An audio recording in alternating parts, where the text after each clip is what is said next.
Мы рады приветствовать вас вновь на нашем канале. В сегодняшнем видео мы представляем вам регион Таиланда Исан, находящийся на северо-востоке страны. Включает в себя Исан 20 провинций, площадью около 170 тысяч километров. Исан ограничен с юга Камбоджей, а с востока и севера Лаосом.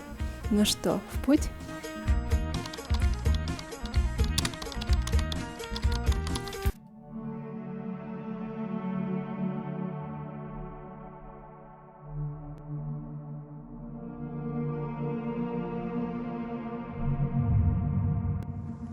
Примерно 100 километров от города Бурирам. Трасса, которая идет от Сакео в Бурирам. Вот здесь во времена, когда еще не было храма, местные жители сжигали усопших, а у кого не было возможности, просто хранили. Вот. И местные обходят стороной это место.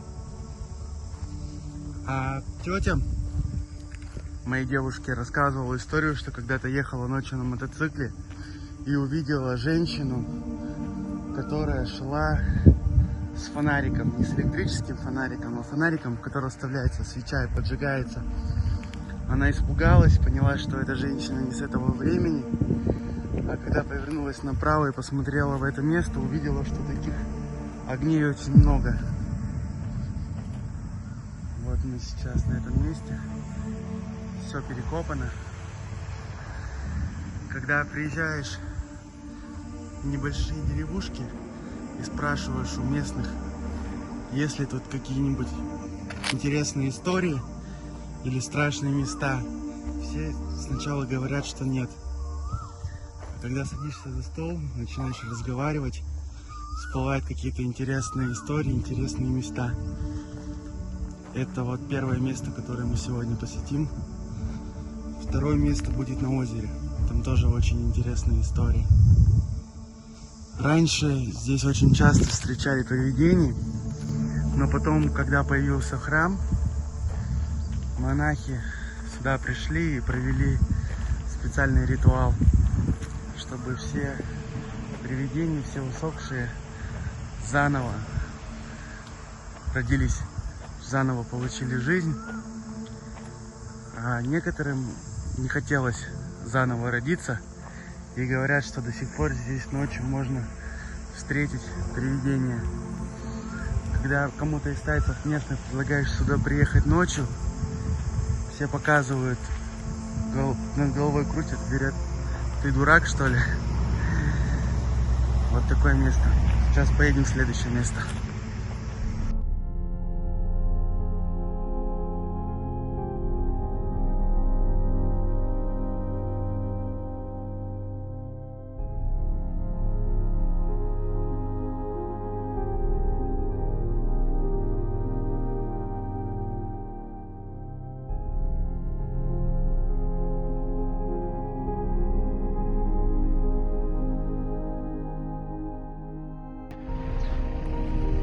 В этом месте делают подношения. Есть люди, которые следят за этим местом, которые одеваются в определенные дни в белую одежду и проводят всякие обряды.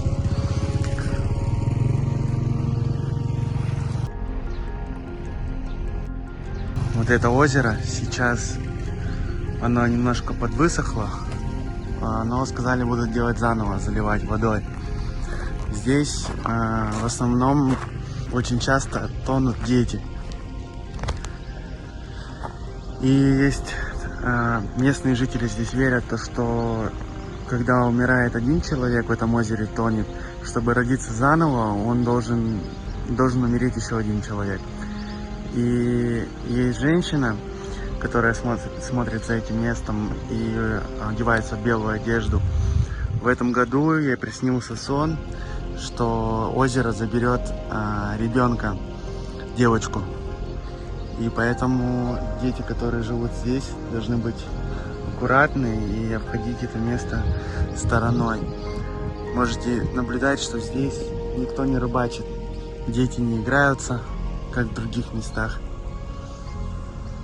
в таких деревнях очень много таких мест и очень много историй. Но никто не хочет об этом говорить. Сегодня нам повезло.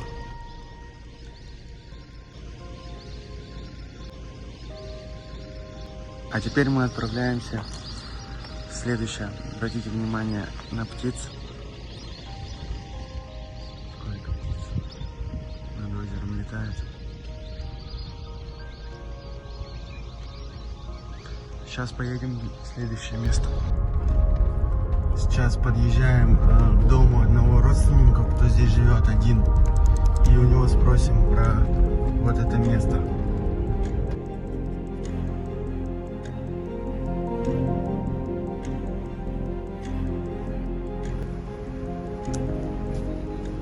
อยากถ่ายว่ายายรู้ใช่ไหมคะว่าตรงนี้แต่ก่อนมีอะไรมีใช่ไหมเขาอยากรู้เขา แล้วสมัยก่อนมีคนเสียชีวิตเยอะ ใช่นี่เขาว่า เห็นแววๆว่าจะเอาเด็ก จะเอาเด็กผู้หญิง จะ อีก มี นะ แต่เด็กใช่ไหมคะค่ะตรงนี้มีแต่เด็ก กับลูกเอาอุเด็กคน ลูกเอาอุ เสียเด็กผู้หญิงอย่างเดียว ไม่แต่เขาแล้วแต่ปีเขาจะเอาผู้หญิงผู้ชายจ้ะ ปีนี้เขาบอกว่าเขาจะเอาเด็กผู้หญิง ขอบคุณมากครับขอบคุณครับ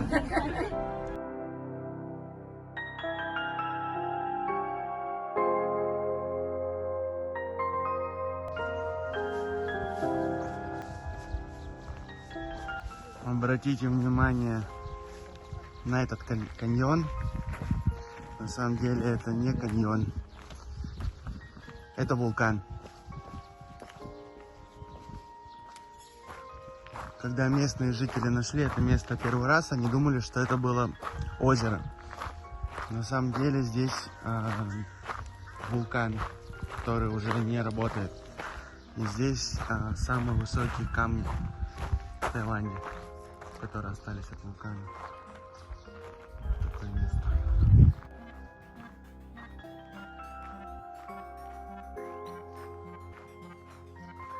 Все говорят, что здесь глубоко, вода более-менее чистая, даже прозрачная. Посмотрим.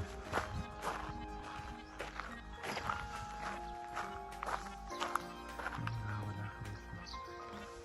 Сейчас спустимся к тем камням, посмотрим на камни.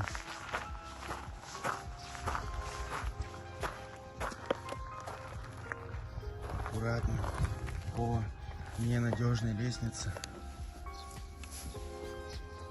Такие камушки.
Поднялись в гору и вот заехали в буддийский храм.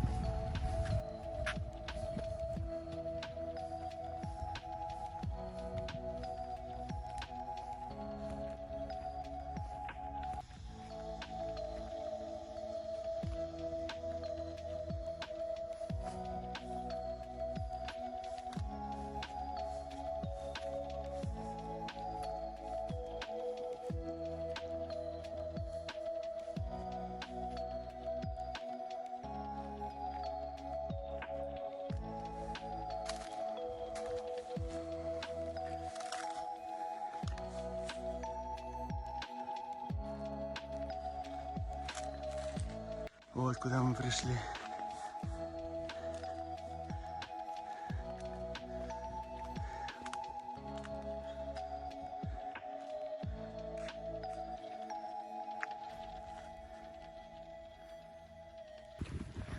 Очень интересное место.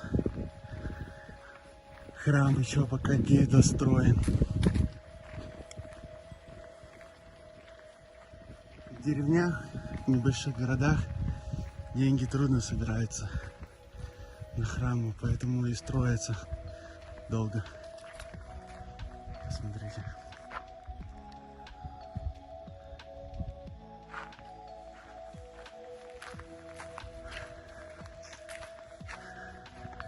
Храм еще не достроен, но Будда уже на месте.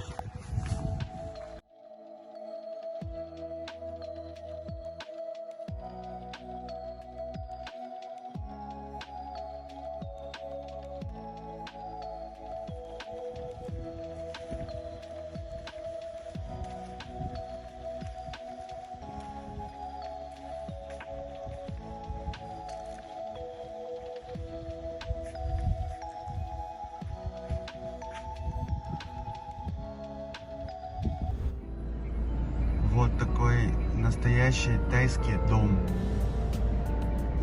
Заехали специально показать вам одно место интересное. Это настоящий тайский дом, но он уже немножко заброшенный.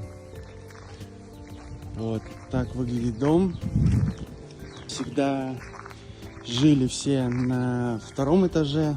Сейчас лестницы нет. На первом этаже живность вся жила, там курицы, коровы, все остальное. Вот такой дом.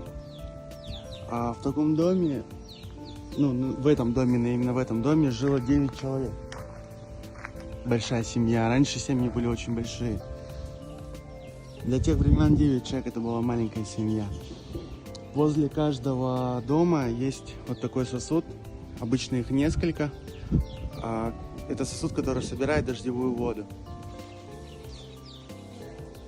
Всегда строили двухэтажные такие дома, чтобы на первом этаже скотина, а на втором этаже люди спали, чтобы змеи не заползали и все остальное. Вот такой дом. Спали на скатерках таких, сделанных из травы. Также подушки делали из травы. Сегодня нам обещали показать эту травку, с которой делают. Вот. И обычно на первом этаже такая должна быть большая скамейка, я вам позже покажу, на которой люди проводили все время, то есть днем. То есть сидели, кушали, до сих пор так проводят. Сейчас мы перейдем в другой дом. Сейчас мы переходим вот с этого полузаброшенного дома в дом, в котором живут сейчас люди.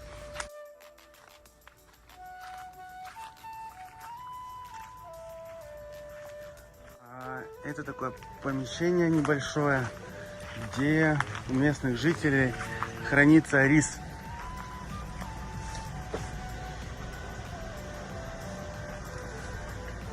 Вот, а это уже такой более современный дом.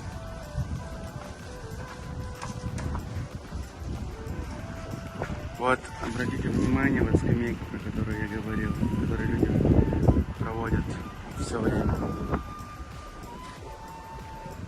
Здесь хранится рис.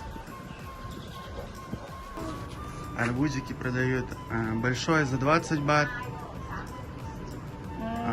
3 маленьких 20 или один большой 20. Это кокосовая койра. Из нее коптят разные блюда, рыбу, мясо, десерты. Много чего делают из них. Сейчас покажу вам, как делают кокосовое молоко. Так делают кокосовое молоко. Разрубают кокос и потом вот так трут. Потом получается кокосовая стружка. И его потом выжимают. Наливают воду и выжимают. А это вот место, где все проводят днем время. Такое место. То есть столы, стулья не используют. Но вот это уже есть скамейка. Другая.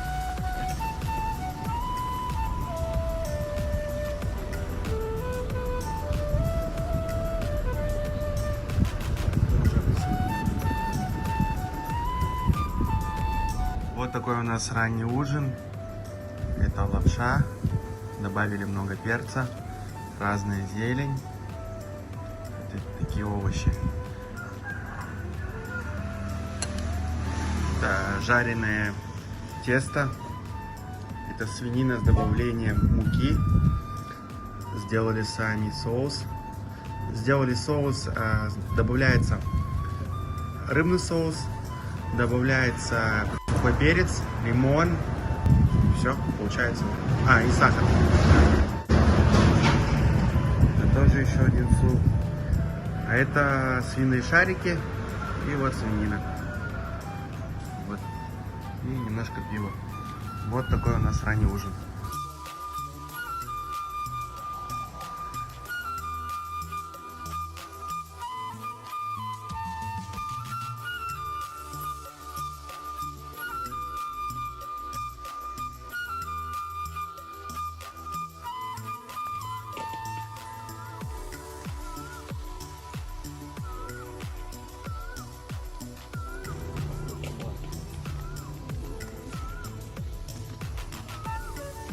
The next day. Рекомендую это место, очень вкусные бургеры, шаурма. Ну вот чего мы ждали. Очень вкусно. Перед нами снова вершина, снова храм. И сейчас мы будем преодолевать 297 ступенек. И будем это делать вместе с вами. Начинаем.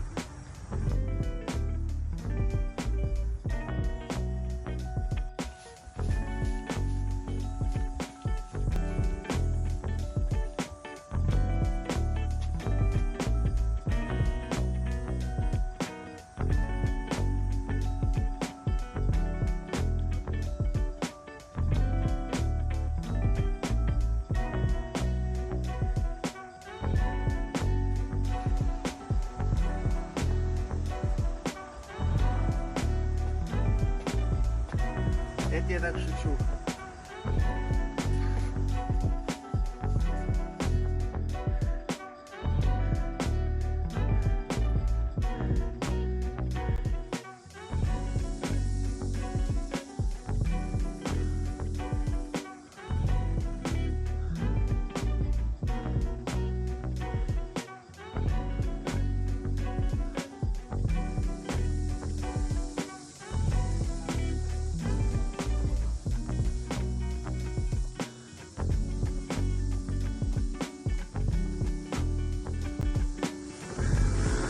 Ну вот мы и дошли.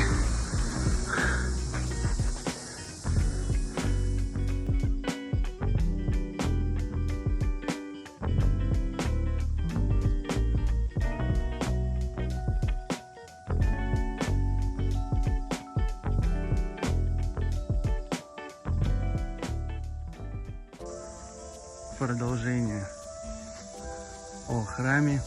Здесь есть места, где можно прогуляться, пофотографироваться.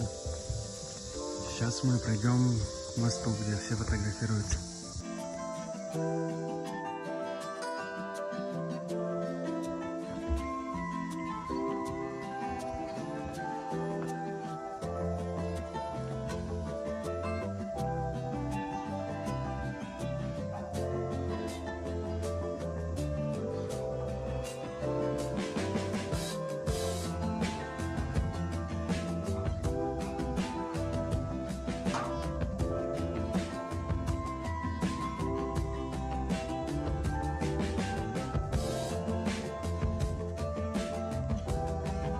Очень живописно.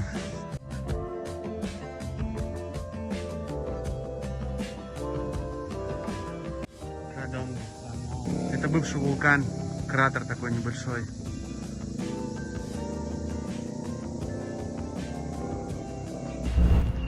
Это самый центр города Бурирам. У него есть очень интересная история. Раньше был такой обычай. Перед тем, как создавать город, выбирали 4 человека. Это были подростки. Они должны были родиться в определенное время, в определенный день. месяц, год, и чтобы в сумме это было счастливое число.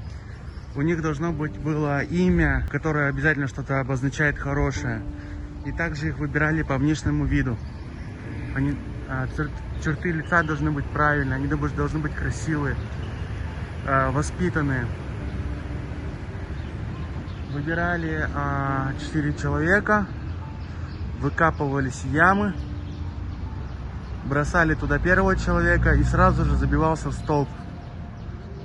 И так друг за другом. Эти молодые люди жертвовали себя добровольно. И это вообще считалось за честь. И вот до сих пор здесь хранятся останки этих людей. Вот такой обычай.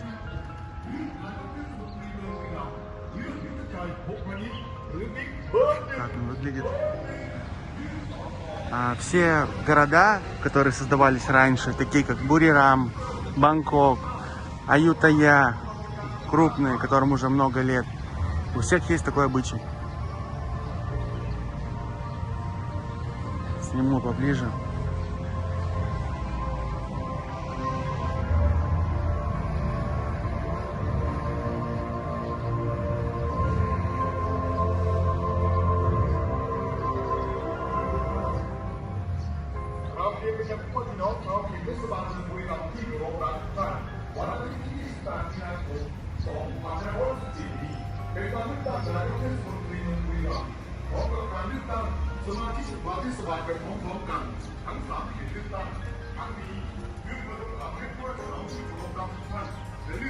Здесь идет реставрация.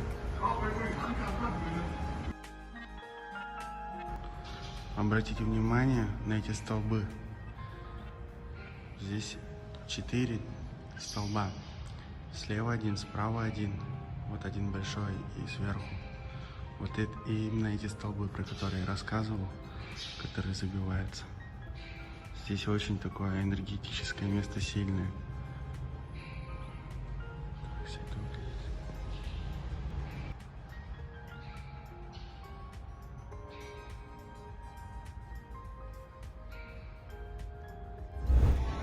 А вот еще один искусственный в будущем каньон. Здесь добывают камень.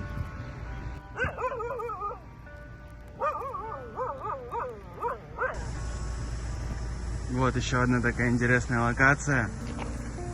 Здесь стоят домики духов, которые уже никому не нужны. Вот. Люди, которые верят, оставляют их так. Люди, которые не верят, используют их дальше на стройматериалы. Вот такая локация. Вот такой кувшин мы купили сегодня за 130 бат. Внутри есть имбирь, есть рис, есть корни и, в общем, есть алкоголь. Но внутри нет никакой жидкости. Туда заливают либо соду, либо пиво. И дает хороший градус. Сегодня мы будем это пробовать. А используют вот такие трубочки, которые продаются вместе. И деревянные трубочки, только из них можно пить. Одна большая, одна маленькая. То есть мы заливаем туда либо пиво, либо соду и пьем. Допиваем до конца и можно залить еще раз. Так можно делать 3 раза.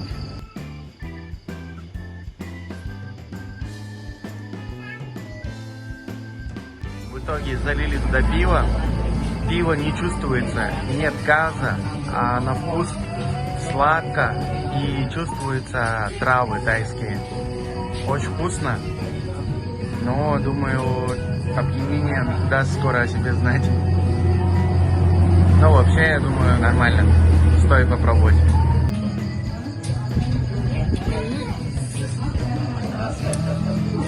Вкусно! На этом данное видео подходит к концу. Если вам понравилось это видео, не забывайте ставить ему палец вверх и подписываться на наш канал.